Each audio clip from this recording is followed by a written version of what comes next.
자, 오늘도 계속해서 철로역정으로 돌아와서 말씀을 살펴보려고 합니다. 지난주 이제 가정의 달을 맞이해서 우리 가정을 축복하시기를 원하시는 하나님에 대해서 이렇게 살펴봤는데, 오랜만에 또 그런 설교하다 보니까 저도 좋았고요. 그리고 이제 성도분들도 너무 쉬워서 좋았습니다. 그러는데 이 철로역정이 좀 어려워요.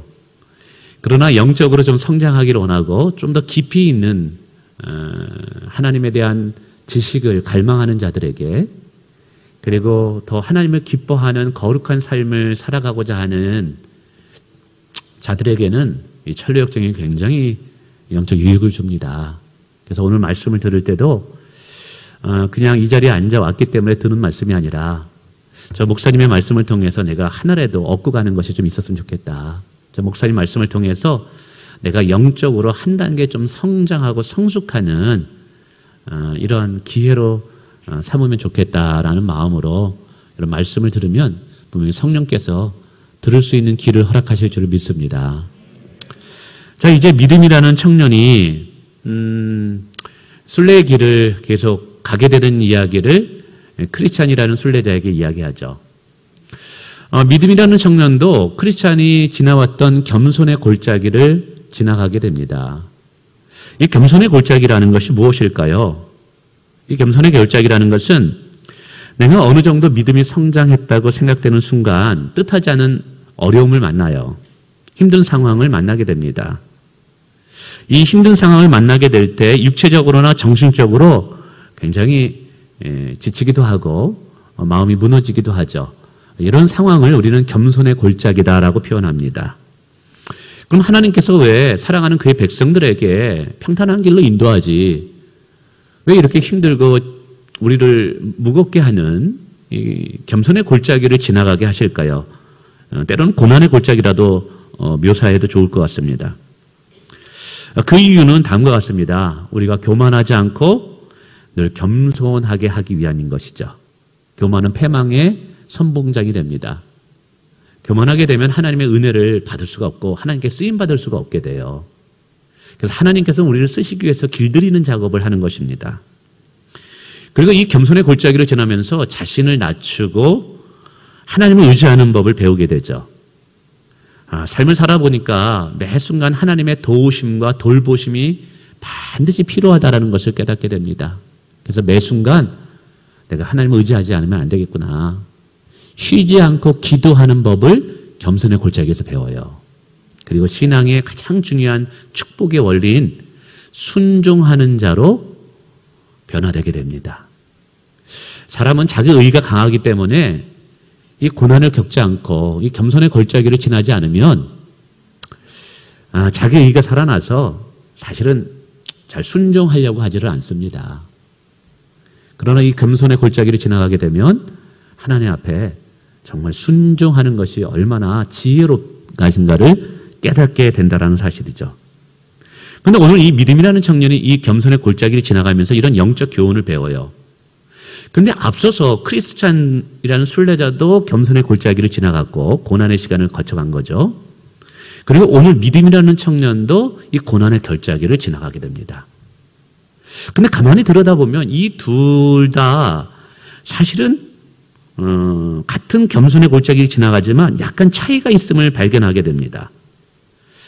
우리가 이것을 좀 이해하려면 시험에 다가올 때 우리에게 두 가지의 시험을 직면하게 된다는 것, 어려운 상황을 만날 때 이제 두 가지 시험을 우리가 직면하게 된다는 사실을 좀 이해하면 좀 쉬울 것 같아요. 우리가 힘든 상황을 만날 때 첫 번째 이 시험은 뭐냐면 힘든 상황 그 자체입니다. 내가 감당해내기 힘들고 내 능력으로 컨트롤하기 힘든 상황 자체가 우리에게 시련이 될 수 있는 거예요.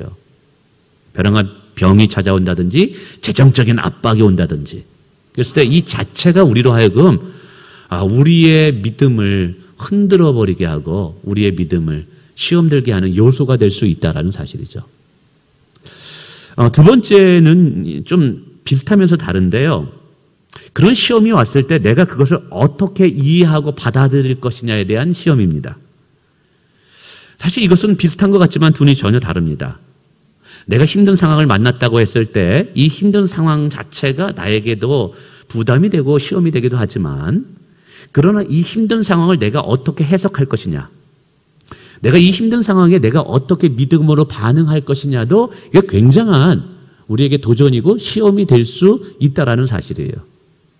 그래서 오늘 철로 역정을 가만히 살펴보면 크리스찬이라는 사람이 겸손의 골짜기를 지나갈 때 그가 당한 시험은 뭐냐면 힘든 상황 그 자체, 고난 그 자체가 그에게는 굉장한 시험거리였어요. 근데 오늘 믿음이라는 사람이 이 겸손의 골짜기를 지나가는데 여기서는 두 사람을 만나게 됩니다. 그 두 사람이 누구냐 하면 불평이라는 사람과 또 하나는 불신자 또는 수치라는 사람을 만나게 됩니다. 그리고 그 사람들로부터 듣는 이야기를 통해서 이 상황을 바라보는 나의 생각이 흔들릴 수 있다라는, 그래서 여러분 제가 종종 말씀드리지만 우리가 여러 가지 힘든 상황을 만났을 때 어떤 사람은 이 힘든 상황 때문에 주님을 멀리하고 교회를 떠나는 사람이 있어요. 에이, 뭐 신앙생활 해봤자 별거 없네. 아니 예수 믿으면 이런 시험 이거 하나님 막아주셔야 되는 거 아니야? 그 시험 속에서 그 어려운 상황 속에서 무너지는 사람이 한 사람이 있고요. 근데 신기하게도 어떤 사람은 그 시험과 어려움 만났을 때 더 믿음이 견고하게 세워져요. 그 시험에 대해서 더 하나님을 의지하게 되고 더 기도하고 하나님께 더 매달리면서 하나님을 더 가까이 하는 자들이 있다는 거예요. 그러니까 어려운 상황과 그 어려운 상황을 어떻게 내가 대응하는 것은 별개의 문제가 될 수 있다는 사실이에요. 앞에서 크리스찬이 당한 시험은 시험 그 자체, 어려운 상황 그 자체에 대한 시험이고, 오늘 믿음이라는 사람이 당하는 시험은 그 어려운 상황을 만났을 때 내가 어떤 생각으로 반응해야 되느냐, 그것에 대한 시험이라는 사실이죠. 자, 이런 어려운 상황을 만났을 때 우리의 믿음을 흔들고 우리의 생각을 흔들어 버리는 두 종류의 사람이 등장하게 됩니다. 그 사람이 이제 불평과 불신이라는 사람이죠. 우선 이 불평과의 만남을 좀 생각해 볼까요? 이 불평이라는 사람도 교회 생활을 했던 것 같아요. 나름대로 구원을 얻기 위해서 또 하나님을 믿었던 것 같아요. 그래서 믿음보다 앞서서 순례의 길을 떠났습니다. 근데 순례의 길을 가는 중에 뜻하지 않는 어려움을 만난 거예요. 자기 뜻대로 믿음 생활이 되지 않는 거예요. 자기 뜻대로 자기의 삶이 펼쳐지지 않는 거예요. 그래서 실망해서 이제 교회를 떠나고 하나님을 떠나서 이제 집으로 돌아가는 중입니다. 집으로 돌아갔다라는 것은 다시 과거로 돌아가고 세상으로 돌아갔다라는 사실이죠. 이 불평이라는 사람이 교회에 나와서 신앙생활하는 이유와 목적이 무엇이냐면 아마 하나님을 믿어서 내 인생이 잘 됐으면 좋겠다.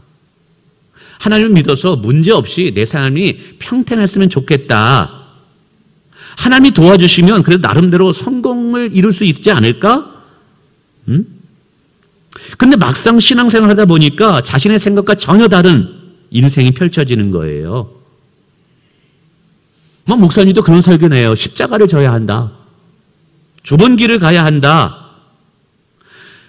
내가 생각하는 신앙의 삶과 성경에서 말하는 예수님 말하는 신앙의 삶이 전혀 다른 거예요. 그러면서 그렇게 이 어려움을 만날 때 그런 생각이 드는 거죠. 아, 내가 이렇게 힘들고 어려운 생활을 하는데 하나님이 날 별로 도와주지도 않네. 뭐지? 굳이 이럴 거라면 내가 뭐 이렇게 힘들게 신앙생활 할 필요가 있나? 라는 유혹에 빠질 수 있다는 사실이죠. 바로 이럴 때 누구를 만나냐면 이 원망, 불평이라는 사람을 만나게 될 때, 그리고 그런 사람들의 이야기를 들을 때 우리의 신앙이 흔들릴 수 있다는 사실이라는 거죠. 이 원망과 불평이라는 사람은 그런 거예요. 신앙생활을 깊이 하지는 않았어요. 하나님의 성경에 대해서 그렇게 깊이 알지도 못해요. 조금 성경을 알고 신앙생활을 좀 해봤어요. 그러면서 모든 신앙생활을 다 알고 있다라고 착각을 한다는 사실이죠. 그래서 중간에 힘들고 어렵고 교회 나오다가 벼랑간 문제가 생긴 사람들 보면 그 입술을 통해서 원망과 불평을 얘기하죠. 뭐 기도한다고 뭐 되겠어. 나도 다 해봤어. 나도 다 기도해보고 나도 새벽기도 남하고 했는데 별 달라지는 거 없더라. 뭐 이런 이야기를 들을 때 많이 이제 갈등을 느낍니다. 근데 실제적으로 신앙생활할 때 이러한 경험을 반드시 하게 되더라고요. 예를 들면 교회에서 이제 처음 와서 막 찬양을 하게 할 때 가슴이 뜨거워지고 목사님 말씀 들으면서 야 오늘 내 설교하네. 야 목사님 말씀이 어떻게 진짜 되게 쪽집게처럼 이렇게 내 마음을 이렇게 잘 아셔. 그러면서 막 눈물도 흘리고 그러면서 감격합니다. 그래서 이제 매 주일마다 교회 오는 것이 너무 기쁘고 즐거운 거예요. 그렇게 1년 생활을 쭉 하다가 그만 중간에 이제 어려움을 만나게 됩니다. 뜻하지 않은 고난이 찾아온다는 것이죠. 자, 그때 이제 목사님이 기도하라. 그 기도합니다. 하나님을 찾습니다. 그런데 나아지는 것이 없는 거예요. 하나님이 침묵만 하고 계시는 거예요. 이게 뭐야? 하나님은 도와주신다고 했는데 그러면서 어느 사이에 내 마음도 식어지고 있는 거예요. 여전히 나는 힘든 상황 속에서 허우적거리고 있어요. 이럴 때 불평이라는 사람을 만나게 됩니다. 누구의 말을 듣느냐가 되게 중요하거든요. 어떤 말을 듣느냐에 따라서 내 믿음이 더 나아질 수도 있지만 어떤 말을 듣느냐에 따라서 내 믿음이 완전 바닥으로 칠 수도 있어요. 그런 말을 들을 때 나도 모르는 사이에 그런 사람들과 같이 동화돼서 하나님은 원망해요. 하나님을 불평해요. 하나님이 나한테 왜 그래요? 저 사람들은 잘 살고 있는데 저 사람들은 나보다 더 신앙생활 잘 못하는 것 같은데 왜 나만 하나님 이렇게 힘든 생활을 내게 허락하십니까? 그래서 이런 사람들과 만나서 이런 이야기를 계속 귀를 기울이게 되다 보면 어느 사이에 성도로 하여금 하나님의 신실하심을 의심하게 합니다. 그리고 나도 모르는 사이에 내 입술로 하나님을 원망하고 불평하고는 죄를 짓게 하죠. 그리고 마침내 하나님께 실망하여서 믿음의 길을 떠나게 하고 교회를 떠나게 하는 시험이 다가올 수 있다는 사실이에요. 여러분 이런 시험이 남의 얘기가 아닙니다. 누구든지 이 시험을 반드시 한 번은 넘어가야 할, 겪어야 할 시험이라는 사실이에요. 오늘 존버년이 이걸 이야기하는 거예요.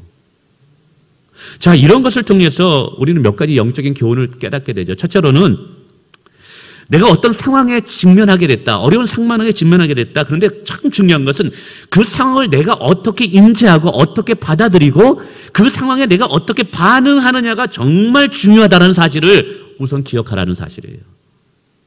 오늘 믿음이라는 청년이 정말 힘든 시간을 보내고 있었어요. 근데 똑같은 상황을 경험했던 불평이라는 사람이 불평하고 원망하면서 이 믿음의 청년의 신앙을 흔들어 놓습니다. 근데 이때 이 믿음이라는 청년이 불평이라 하는 사람에게 담대히 외치더라는 거예요.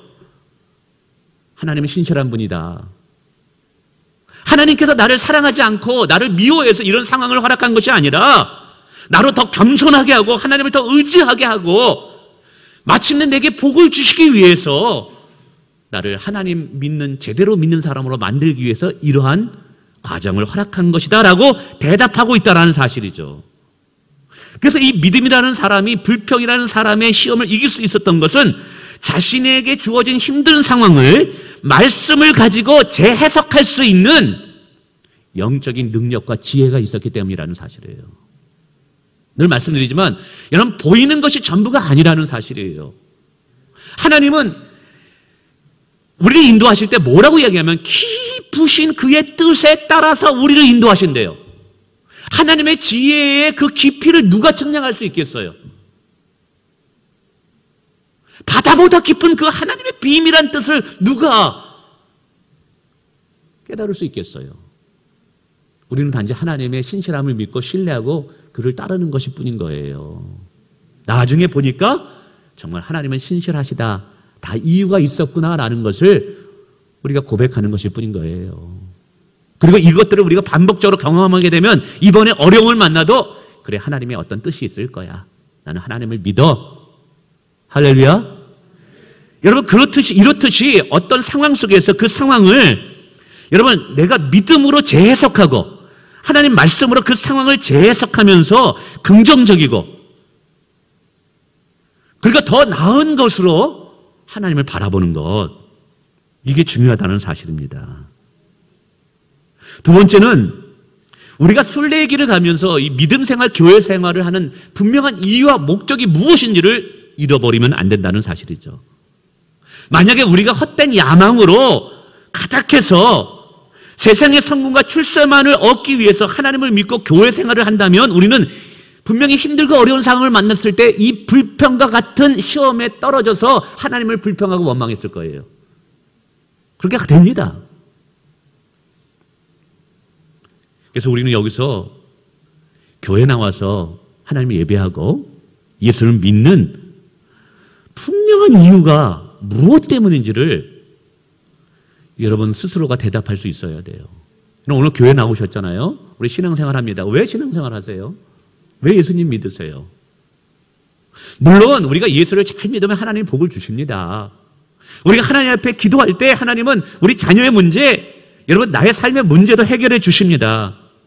그러나 그것이 우리의 신앙의 생활의 전부는 아니라는 사실이에요. 그것이 우리의 신앙의 근격적인 목적은 아니다라고 성경은 이야기하고 있어요. 한 번은 예수님께서 복음을 전하다가 십자가를 지실 날이 가까이 오자 많은 무리들과 제자들에게 이렇게 얘기합니다. 내가 이제 하나님의 뜻을 이루기 위해서 십자가를 짊어지고 죽어야 할 날이 얼마 남지 않았다. 그러면서 사람들에게 얘기하죠. 나를 따라오려거든 자기 십자가를 지고 날마다 자기를 부인하고 나를 쫓을 것이니라 라고 이야기합니다. 그때 어떤 무리들은 이 배고픔의 해결을 위해서 예수님을 따라왔던 자들, 세상적인 성공을 얻기 위해서 예수님을 따라왔던 자들, 돈을 많이 벌기 위해서 예수님을 따라왔던 자들은 그 말을 듣는 즉시 다 집으로 도망가고 다 집으로 떠납니다. 이때 예수님께서 베드로에게 묻습니다. 너도 가려느냐? 너도 나를 떠나고 교회를 떠나려느냐? 이 질문을 합니다. 이때 베드로가 너무 멋진 신앙 고백을 합니다. 베드로는 예수님을 따르고 교회 생활하는 분명한 목적과 이유를 알았던 거예요. 여러분 요한복음 6장 68절에 베드로가 뭐라고 얘기하는지 한번 볼까요? 58절입니다. 시몬 베드로가 대답하되, 이것부터 읽어보겠습니다. 시작. 주여 영생의 말씀이 주께 있사오니 우리가 누구에게로 가오리까? 예수님 안에 영원한 생명이 있고 예수님 안에 하나님 나라의 기업이 있고 예수님 안에 죄사함이 있고 예수님 안에 천국의 비밀들이 숨겨져 있는데 우리가 어디로 가오리까? 좁은 길을 가고 십자가를 져야지만 그러나 그 길이 힘들어요. 믿음 생활하는 게 만만치 않아요. 그러나 여기에 영생의 말씀이 있기 때문에 떠날 수 없다라는 거예요. 여러분 이것은 뭘 말할까요? 우리가 힘든 상황을 겸손의 골짜기를 지나가게 될 때 저와 여러분이 내가 왜 교회를 다녀야 되는지, 내가 왜 예수님을 믿어야 되는지에 대한 분명한 자기 대답이 없다면 우리는 흔들릴 수 있다는 거예요. 상황에 의해서. 이런 부분에서 여러분에게 다시 또 질문해 보고 싶네요. 여러분 예수님 믿는 건 이유가 무엇이에요? 오늘 교회 와서 하나님 예배하는 이유가 무엇입니까? 단순히 인간적인 어떤 평안을 얻기 위해서 목사님 좋은 말씀 한번 듣고 싶어서 아니잖아요. 여러분 베드로와 같은 고백이 우리 가운데 있기를 원합니다. 예수님 안에 죄사함이 있습니다. 예수님 안에 영원한 생명이 있는 줄 믿습니다. 예수님 안에 천국의 비밀이 숨겨 있는 줄을 믿으시길 바랍니다. 할렐루야. 여러분 이것을 분명하게 내 마음에 간직하게 될 때 우리는 결코 주님을 떠날 수가 없는 줄을 믿습니다. 네. 자, 이제 불신과의 만남입니다. 이제 이 믿음이라는 청년이 겸손의 골짜기를 지나면서 두 번째 이제 불신자와의 만남을 하죠. 이 불신자의 이름이 수치였어요. 왜 불신이냐면은 예수 믿지 않는 사람인데 이 사람이 예수 믿는 이 믿음이라는 성도를 계속 비아냥거렸거든요. 조롱거렸고 비난했거든요.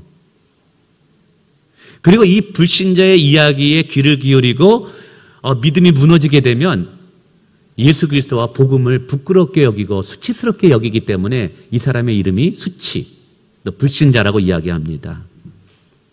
자, 그러면 이 사람은 아주 집요하게 참 고난이지만 어렵지만 그래도 끝까지 믿음을 지키려는 이 믿음이라는 청년을 어떻게 흔들어 놓는가, 이런 식으로 이야기하면서 믿음이라는 청년의 신앙을 흔들어 놓습니다. 한번 들어보세요. 그래서 5가지를 간단히 얘기합니다. 첫 번째, 성도들은 무능하고 무기력한 자들이다라고 조롱합니다. 왜요? 하나님이라는 이 신이라는 개념은 단지 연약한 인간이 의지할 대상으로 만들어낸 허구라는 거예요. 의지가 연약하여 의지할 대상을 찾는 자들에게 피난처가 바로 종교이고 교회라는 거예요. 그래서 교회 다니는 사람들은 자기 확신이 없는 사람들이다. 자기를 믿지 못하는 자들이다. 약한 자리다. 무능하고 무기력한 자들이다. 라고 비난한다는 거예요. 세상 사람들이 야, 내 주먹을 믿어라. 그렇게 믿을 게 없어서 보이지도 않고 알 수도 없는 그런 하나님을 믿느냐? 이렇게 얘기하죠. 그렇게 얘기해요, 진짜. 또 두 번째는 성도를 이제 무능한 자가 아니라 무지한 자라고 조롱해요. 아니, 이 과학 시대에 무슨 하나님이냐? 과학적으로 증명해낼 수 있는 것만이 실제적인 것이 아니냐? 증명할 수 없는 하나님을 믿는다라는 건 참 비과학적이고 비이성적이다. 아니, 성경에서 예수님이 보리떡 5개 물고기 2마리로 5,000명을 먹였다고 어떻게 그런 일이 벌어질 수 있어? 예수님이 죽었다가 부활했다고? 어떻게 죽은 자가 어떻게 부활할 수 있어? 그렇게 비과학적인 것을 믿는 자들이 그리스도인들이야. 정말 무지한 자들이야. 라고 비난해요. 그래서 그들이 생각하는 계몽은 뭐냐 하면 이 비이성적인 종교를 믿는 그리스도인들을 이성적인 사람으로, 과학을 믿는 사람으로 바꾸는 것이 그들이 생각하는 계몽이라고 생각해요.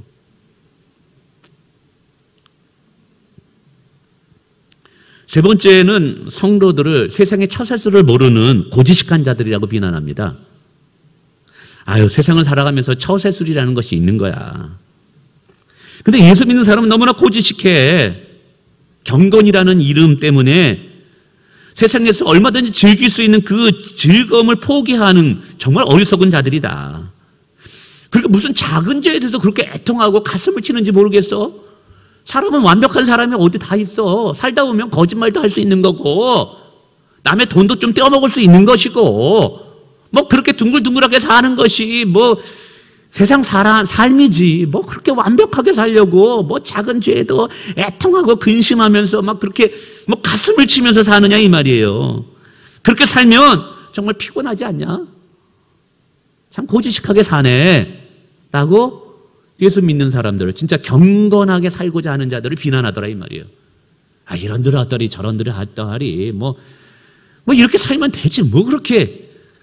하나님이 나 지켜보고 있습니다. 나 그래서 이렇게 타협할 수 없습니다. 아, 참 고지식하네. 처세술을 뭘 모르는구나. 이렇게 비난해요. 뿐만이 아니죠. 가보지도 않는 이 천국의 미래를 향해서 지금의 현실을 외면하고 이 무시하는 것 정말 어리석다고 생각해요. 야, 지금이 중요하지 무슨 가보지도 않는 천국. 너 천국 가봤어? 진짜 천국 가봤어? 아니, 가보지 않는 천국에 대해서 그 천국을 가기 위해서 지금의 즐거움을 포기한다는 것, 그거 너무 어리석은 일 아니야? 지금 바로 여기가 중요한 것이지. 보지도 못한 천국을 위해서 지금 누릴 수 있는 그 즐거움을 포기한다고 참 어리석은 자들이네. 죽어보지도 않았잖아. 천국이 있을지도 없을지도 모르는 것인데 그 불확실한 것을 가지고 인생을 건다고? 참 어리석은 자들이다 라고 비난합니다.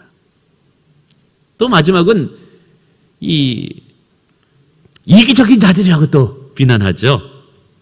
아니, 아무리 잘못해도 자신들의 이 가르침을 받으면 다 용서하고 다 용납하고 받아들이네. 근데 자기들의 가르침, 교리를 받아들이지 않으면 굉장히 배타적인 것이 교회 다니는 사람들 같아. 봐봐, 이게 전쟁이 일어나는 것은 다 종교 때문에 그래. 종교는 전 인류가 하나 되는데 아주 죄악과 같고 이게 이 아평과도 같은 거야. 인류가 하나 되기 위해서는 종교는 이 땅에서 사라져야 돼. 그래서 유명한 존 무슨 그 가수가 한번 상상해, Imagine이라는 노래를 부르잖아. Imagine 하면서 한번 이 세상에 종교가 없다는 것을 생각해 보세요. 얼마나 행복할까요? 여러분, 이렇게 5가지의 비난을 이제 이 철로역정에서 이 불신자가 고난을 받는 믿음이라는 성도에게 이렇게 조롱하면서 이야기하네요. 근데 내가 편안하고 내 삶이 안정됐을 때는 이런 소리가 그렇게 내 마음에 파장을 일으키지 않아요. 근데 내가 굉장히 힘들어요. 내가 어려워요. 근데 거기다가 내 옆에 가만히 보니까 이 사람은 예수도 안 믿고 교회도 안 다니는데 나보다 더 행복한 것 같고 자식들이 우리 가정 자녀도 더 잘 됐어. 이런 사람들이 또 나에게 그렇게 비웃고 조롱한다 그러면 굉장히 위축되고, 내가 예수 믿는 것이 이게 정말 제대로 믿는 것인가? 그렇게 영광스럽고 자랑해야 예수 그리스도 복음을 부끄럽게 하고 수치스럽게 만든다는 거예요. 그래서 이게요, 우리들의 신앙의 뿌리를 흔들어 놓는 강력한 유혹과 시험이 될 수 있다는 사실이에요. 여러분, 이런 질문 한 번은 받아보셨을 것 같아요. 여러분, 이런 질문을 받아볼 때 여러분 어떻게 응답하시고 어떻게 반응하셨나요? 여러분, 이런 질문에 대한 것은 오늘날 이 시대에 사는 그리스도인들에게도 굉장한 도전거리입니다. 그리고 나 스스로에도 이런 질문에 대한 대답에 대해서 나름대로 대답할 수 있는 무언가 확신이 있어야지만 여러분 시원한 신앙생활을 할 수가 있어요. 찜찜하거든요. 이런 것에 대해서 내가 분명한 대답을 가지고 있지 못하면. 근데 이 질문은 굉장히 복잡하고 수세기 동안 수많은 기독교 변증학자들이 고민했던 질문이고 그에 대한 대답을 찾기 위해서 힘썼어요. 우리가 이런 거를 학문적으로 변증학이라고 이야기합니다. 그래서 신학교에 가서도 이 변증학을 배우는데 한 학기를 다 들여요. 제가 5가지의 믿지 않는 자들이 믿는 자들을 향해서 조롱하고 비웃는 이 5가지의 이 예를 설명하는데 이 한 가지 한 가지마다 박사 논문을 받는 사람들도 엄청 많고요. 근데 이제 설교 시간이 뭐 10분밖에 안 남았는데 이 짧은 시간에 신학교에서 1년 이상 배워야 될 것을 그냥 10분 안에 맞춘다라는 것이 이게 힘들죠. 그래서 뭐 중세시대 보면 아퀴나스라는 사람이 뭐 신존재 증명을 위해서 굉장히 노력하고 그래요. 그러나 이 철로역정을 통해서 아니면 이 성경을 통해서 짧게 2가지로 이런 고민들에 대해서 우리는 어떻게 반응하고 생각해야 되느냐. 그래야지만 이 불신자들의 이런 것에 우리가 흔들리지 않을 수 있느냐를 2가지로 한번 대답을 해보려고 합니다. 첫 번째가 뭐냐면 오늘 우리가 읽은 시편 14편 1절의 말씀입니다. 한번 띄워주시겠어요? 우리 한번 읽어볼까요? 시작. 어리석은 자는 그의 마음에 이르기를 하나님이 없다 하는도다. 그들은 부패하고 그 행실이 가증하니 선을 행하는 자가 없도다. 뭐 뒤에도 쭉 나옵니다만, 자, 어리석은 자는 그 마음에 생각하기를 누가 없다? 하나님이 없다라고 생각한다라는 거예요. 근데 이 불신자가 믿음의 청년을 계속해서 조롱하고 비웃는 이 5가지의 전제에는 뭐가 있었냐면 단지 그리스도인들이 삶에서 드러나는 모습들만을 가지고 설명했지 하나님의 존재에 대해서는 이야기하지 않고 있다는 거예요. 그러니까 불신자들이 믿음이 있는 우리들을 향해서 여러 가지 상황을 가지고 조롱하고 비웃을 때 그 전제 속에는 뭐냐면 그들은 하나님이 없다라고 생각하기 때문에 그들의 논리가 설득력이 있는 거예요. 근데 만약에 그들의 말대로 하나님이 없다가 아니라 진짜 하나님은 살아계시다. 하나님은 진짜 존재하고 계시고 오늘도 역사하는 분이다라고 그걸 전제로 해서 이 이야기를 하면 그들의 논지는 다 무너지게 됩니다. 그럼 하나님이 없어서 하나님이 없다라고 우리가 말하는 것이냐? 아니에요. 성경은 이야기하는 거예요. 그들의 마음이 너무 완악하고 부패해서 너무 어둠 속에 갇혀있기 때문에 빛 대신 하나님을 볼 수가 없다라는 거예요. 또는 하나님을 이 자연 만물을 통해서 알 수는 있지만 너무나 마음이 부패하고 죄를 졌기 때문에 죄를 싫어하고 심판하는 하나님을 의도적으로 부정적으로 하나님이 없다라고 스스로 생각한다는 사실이에요. 여러분, 오늘도 하나님은 살아계십니다. 어떻게 해요? 물론 신존재 증명이라든지 여러 가지로 설명할 수 있습니다. 이 기독교 역사를 통해서 많이 증명했습니다. 근데 시간상 딱 하나만 말씀드릴게요. 내가 하나님 만났거든요. 여러분, 믿음 생활이라는 것은 내가 하나님을 믿고 싶다고 해서 믿는 게 아니에요. 신앙생활의 출발은 우리는 무지하기 때문에 하나님을 만날 수 있는 능력이 안 돼요. 하나님이 내게 찾아오셔야지만 내가 하나님을 만날 수 있는 거예요. 그래서 예수님께서 십자가를 지고 이 땅에 오신 이유는 뭐냐면 하나님께서 우리를 만나주지 않으면 우리가 하나님을 만날 수 없기 때문에 예수님이 이 땅에 인간의 몸을 입고 오신 거예요. 그 천지창조하신 하나님이 내게 오셨거든요. 그때 하나님과 인카운터, 하나님과 만남이 시작된 거예요. 그 만남을 통해서 내 안에 예수님이 살아계신 분이네, 하나님이 진짜 살아계신 분으로, 실존하는 분으로 내가 경험하고 느끼는 거예요. 그래서 신앙생활에서 정말 중요한 게 실존적인 1대1의 인격적인 하나님과의 만남이에요. 하나님이 찾아오실 때 우리는 만나게 됩니다. 내가 만나고 있는데 나에게 하나님은 실제적인 분이신데, 제가 지금 한 달 동안 제주도에서 지금 안식월을 보내면서 금요일에 올라옵니다.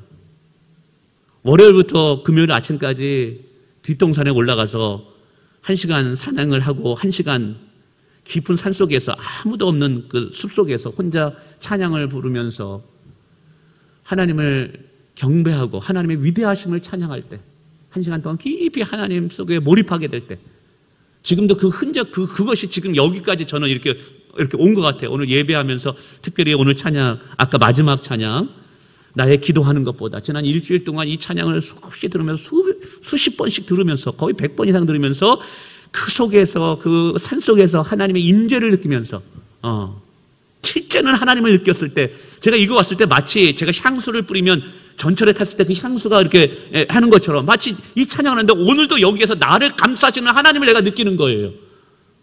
오늘 이 자리에 나와 하나님이 함께 계시다는 것이 너무나 실증적으로 내가 깨닫는 거예요. 여러분, 이렇게 하나님의 1대1로 만나게 되면 세상 사람이 뭐라고 우리의 믿음을 조롱하든지 우리의 신앙이 어리석다고 무지하다고 이야기한다 할지라도 저와 여러분의 신앙이 흔들리지 않을 수 있습니다.